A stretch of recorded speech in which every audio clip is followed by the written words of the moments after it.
News of wildfires in the Western Cape have spread as fast as the wildfires themselves, and I'm joined in studio by Patrick, Philippa and Quinton of the Volunteer Wildfire Services to speak to us about their work. Thank you so much for joining us today, guys. Absolute pleasure, Dorisha. Now, Patrick, won't you talk to us about your organisation? Who are you? We're a non-profit organisation. We're at the moment a completely 100% volunteer organisation, so everyone gets involved. There are no salaries, everyone just does it because of a passion or sort of goodness of their heart. And we've been running for about 14 years now, well actually no, about 15 years. And our aim is to assist the resources that are out there like City of Cape Town Fire and Sandparks firefighting resources with wildfires, which can obviously spread very, very quickly and destroy all the mountains around us. Now, of course, you all have day jobs, so on a typical day when there's a wildfire that needs to be attended to, what's the protocol? What happens?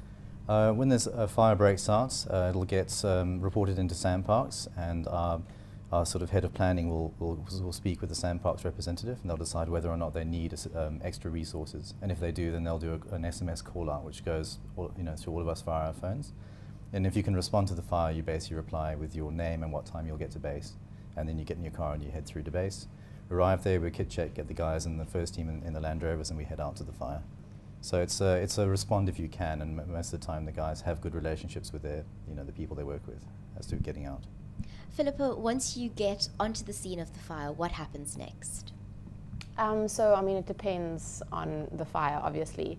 But usually, if it's a very big fire, you'll head to the incident command that's been set up, and you'll meet with the fire boss or fire chief, and he'll kind of brief you on what he wants you to do or where he wants you to go.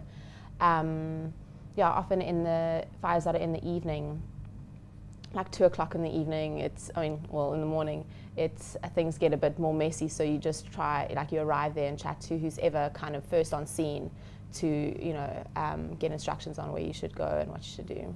Quinton, can you speak to us about how you got involved with the volunteer services? I'm involved with the Volunteer Wildfire Service for about 4 years now, and I initially started when I did a trail run. They have a annual trail run in Newlands Forest on the Cape Town National Park side, and after doing that 10K, I signed up the next year, and I'm still here.